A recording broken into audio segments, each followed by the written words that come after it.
زرداری صاحب کو کیسے سنبھالیں گے, ان کی وکٹ کیسے گرنے سے بچائیں گے؟ دیکھیے بینش, میں آپ کو ایک بات بتا دوں, آپ نے کہا کہ فوکس کرے اپنے سوال پہ. آصف علی زرداری صاحب ایک سیاستدان ہیں, وہ نہ روتے ہیں, نہ وہ بھاگتے ہیں, نہ وہ چھپتے ہیں, نہ وہ معافیا مانگتے ہیں. زرداری صاحب کی زبان بھی کاٹ کر اس نے 12 سال جیل میں گزار کے پاکستان کی عدالتوں نے 20 سال بعد باعزت بری کیا ہے. لیکن میں آپ کو ایک منٹ کے لیے پیچھے لے جانا چاہتا ہوں کہ غلام اسحاق خان نے ان پہ چارجز لگا کے اس مرحوم نے پھر زرداری صاحب سے معافیا مانگی.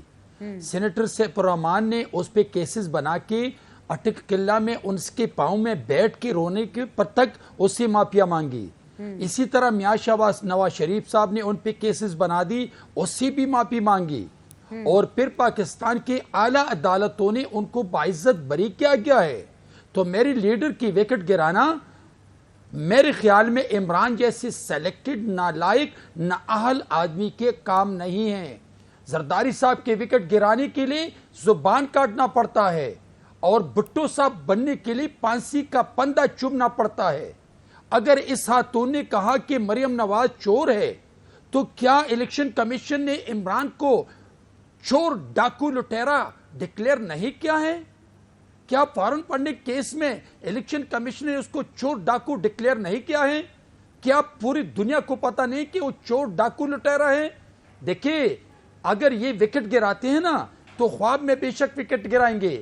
اور یہ اس نے اگر کہا کہ خاتون اول, تو جب اس نے سیاست میں پاکستان کی لیڈرشپ پہ غداری کا لیبل لگانے کے لیے اپنے سوشل میڈیا ایکٹیوسٹ کو کہا تو اٹ مینز کہ she is not only the housewife, she is the politician. اس نے پاکستان کی لیڈرشپ پہ غداری کے سرٹیفکیٹ تقسیم کرنے کے لیے ڈائریکٹیوز دے رہی تھی. تو میں اس پہ بات کروں گا. اور جہاں تک گوگی کی بات ہے تو پاکستان تحریک انصاف کے ایم این ایس اور پاکستان تحریک انصاف کے چیئرمین عمران کے ساتھیوں نے اس کو کہا تھا کہ حکومت چلانے والی یا تو بشرا مانیکا تھی یا پرا گوگی تھی. میں نے نہیں کہا, ان کے لوگوں نے کہا تھا, جن لوگوں نے اس کی حکومت بنائی تھی, جن لوگوں نے اس کی پارٹی بنائی تھی, جن لوگوں نے حکومت بنانے کے لیے اپنے جہاز بھر بھر کے بنگالہ میں لے آتی. یہ کہاں رہتی ہیں؟ کیا تاریخ لوگ بھول جاتے ہیں؟ ٹھیک ہے. کیا جب وہاں مینار پاکستان میں جلسہ ہو رہا تھا تو کس نے کیا تھا وہ جلسہ؟ اور جب حکومت بنا رہی تھی تو کس نے PIM کو جہازوں میں بھر بھر کے بنگالہ لے آتے اور پھر دوپٹے پہنائے گئے تھے؟ ان لوگوں نے کہا تھا کہ پراگوگی حکومت چلاتی تھی. ان لوگوں نے کہا تھا کہ بشرا مانیکا یہ حکومت چلانے والی خاتون تھی. یہ ٹھیک ہے, پوائنٹ آ گیا کہ زرداری صاحب کی وکٹ عمران خان صاحب بقول پاکستان پیپلز پارٹی کے وہ نہیں گرا سکتے. عمار مسعود صاحب کیا سمجھتے ہیں؟ ایک چھوٹا سا بریک لیتے ہیں, واپس آتے ہیں, عمار مسعود صاحب سے اپنا رابطہ جو ہے وہ دوبارہ جوڑتے ہیں and we'll resume the show shortly.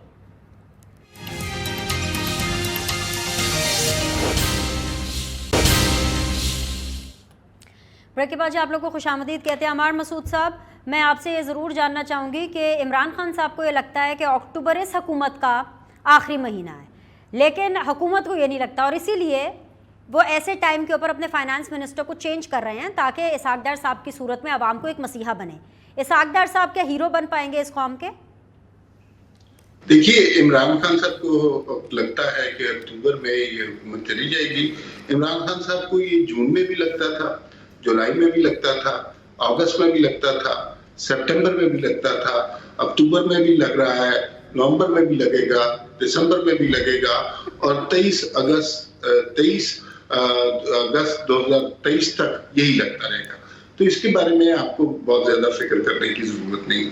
دوسری بات یہ کہ اسحاق ڈار صاحب آئیں گے, مشکل صورتحال ہے اور صرف مفتاح اسماعیل پر بلیم کرنا غلط بات ہو گئی. جو معاہدہ ہوا تھا جس کو رینیو کیا مفتاح نے, وہ عمران خان صاحب کے دور پہ ہوا تھا. اس کے بعد لوگوں کی اب بس ہو گئی ہے. پیش لوگ پہلے جو ہے عمران خان کے دور میں مہنگائی ہوتی تھی تو لوگ کہتے تھے کہ PDM کی حکومت آ جائے گی تو بہتر ہوں گے. PDM کی حکومت آئی تو اس سے بڑا ظلم ہو گیا. اسحاق ڈار صاحب کے آنے کا فرق پرسپشن کی حد تک پڑے گا اور ہم نے دیکھا کہ آج جیسے ڈالر کی قیمت میں کمی آئی ہے, ابھی انہوں نے حلف نہیں دیا, آج ساتھ ہی اسٹاک مارکیٹ بہتر ہونا شروع کیا ہے. جو کچھ بھی ساکھدار صاحب کریں, میری ان سے خود بھی بات ہوئی اور میں نے معلوم کرنے کی کوشش کی, تو لیکن وہ ابھی جو ہے اپنی پٹاری میں جو جادو رکھا ہوا ہے اس کی ہوا نہیں لگا رہے. اور لیکن جو کچھ بھی ہے, اگر انہوں نے عوام کو فوری ریلیف دینے کے اقدامات نہ کیے, کیونکہ اب لوگوں میں لوگ یہ بات نہیں سن سکتے کہ 3 مہینے کے بعد یہ ہو جائے گا, 6 مہینے کے بعد یہ ہو جائے گا. امیڈیٹ ریلیف لوگوں کو درکار ہے. بجلی کے بلوں میں ریلیف درکار ہے, اشیاء صرف کی قیمتوں میں ریلیف درکار ہے, ڈالر کی قیمت کم ہونی چاہیے, پیٹرول کی پرائس کم ہونی چاہیے. یہ بیسک سی چیزیں ہیں, کوئی زیادہ بڑی سائنس نہیں ہے. اگر ان کی چیزیں وہ پرائس کم کر سکتے ہیں تو عام آدمی کے لیے ریلیف ہوگا, ورنہ ان کا سارا بیانیہ, ساری حکومت, سب کچھ یہ تہو تیگ ہو جائے گا. ٹھیک ہے. عالیہ حمزہ صاحبہ, حکومت تو کہیں بھی نہیں جا رہی اور انتخابات اپنے مقررہ وقت پر 2023 میں ہوں گے. موڈ آپ کا اور تو نہیں خراب ہو گیا, اور تو نہیں غصہ آ گیا آپ کو؟ اب ہم پروگرام کلوز کر رہے ہیں تو بالکل ٹھنڈا ٹھنڈا ریلیکس ہو کے آپ نے رپلائی کرنا ہے. مجھے غصہ نا ان چیزوں پر نہیں آتا, مجھے ہنسی آتی ہے. اور مجھے ہنسی اس لیے آتی ہے کہ خواہشات کے اوپر چیزیں نہیں ہو سکتی. 2-3 لائنوں میں بیرمن صاحب کی بات کا جواب دے دوں اور پھر رہنے دیں, آپ مجھے جواب دے دیں, پروگرام ختم کرنا ہے, آپ مجھے جواب دے دیں. نہیں آپ کو ہی دے رہے ہوں. سلیکٹڈ جو ہے وہ ہے جن کی پوری پارٹی پرچی پر آئی ہے, اور نالائق وہ ہیں جو سندھ تو ڈوب رہا ہے, میں زیادہ اس میں نہیں جاؤں گی, اور وہ ورلڈ ٹرپ پر نکلے ہوئے ہیں. اب آ جائیں آپ نے ساکھدار صاحب کی بات کی. پہلی تو بات یہ مان لیں کہ 6 مہینے یہ حکومت ناکام رہی. انہوں نے اپنے فائنانس منسٹر کے اوپر چارج شیٹ کر کے اس سے فارغ کر دیا. آج تک ہمیں یہ سناتے تھے نا کہ ہم اپنے فائنانس منسٹر نکالتے تھے تو کیا ہوتا تھا. میں تھوڑی سی چیزیں صرف عوام کی یاداشت کے لیے, جو نیا فائنانس منسٹر آ رہا ہے, یعنی عدالتی مفرور کو ہی اس وقت فائنانس منسٹر لگا رہے ہیں. 500 ملین کی اس سے ریکور کرنی ہے نیب نے. حدیبیہ پیپر مل کے اندر وہ اقبال جرم کرنے والے, انہیں معیشت کا ہٹ مین کہا جاتا تھا, ان کے ہاتھ میں ہم خزانے کی چابیاں دے رہے ہیں. اور ان کے بارے میں سب سے بڑی, جب کوئی معاشی کرائسس نہیں تھا, جب کچھ نہیں تھا, پاکستان کے حالات اچھے تھے, اور جی ایس پی پلس کا سٹیٹس اسی وقت پاکستان کو آیا تھا, اور پوری دنیا میں 3 ٹائمز برآمدات ہو گئی تھی. تو یہ ماشاءاللہ 24 بلین سے 22 بلین پر ہماری ایکسپورٹس کو لانے والے, ہماری امپورٹ کو 40 بلین سے 52 بلین کے اوپر پہنچانے والے. جب دنیا کے اندر پیٹرول سب سے لوس تھا, یہ کرنٹ اکاؤنٹ ڈیفیسٹ کو 2 بلین سے 20 بلین ڈالر پر پہنچانے والے. تو میں صرف اتنا بتا دوں کہ ان کو مسیحا سمجھنے والے اور ان سے یہ ایکسپیکٹ کرنے والے, تو ورلڈ بینک ان پر فجنگ کرنے کی, فیکٹ فجنگ کی, پلس یہ بارودی سرنگیں, یعنی یہاں کے پیسے اس کے ایکسپینڈیچرز کسی اور ڈپارٹمنٹ میں ڈال دو, کہیں کے ایکسپینڈیچرز کہیں اور ڈال دو. یہ صرف یہی کر سکتے ہیں. یہ ایک وہی بات ہے کہ آپ ایک منشی کو وزیر خزانہ بنا کر اس ملک کی معیشت چلانا چاہتے ہیں. تو میں آپ کو بتا دوں, جو ظلم آپ نے مفتاح والا کیا تھا, اب مزید اس عوام کے اوپر ظلم نہ کریں. مہنگائی پہلے ہی 57% چند دن جو ہیں وہ ہمیں اس کے بارے میں بتا دیں گے. اپنے مہمانوں کا آج کے لیے شکریہ ادا کرتے ہیں. آپ لوگوں سے کل ملاقات کریں گے. فیڈ بیک کا انتظار رہے گا. اللہ حافظ.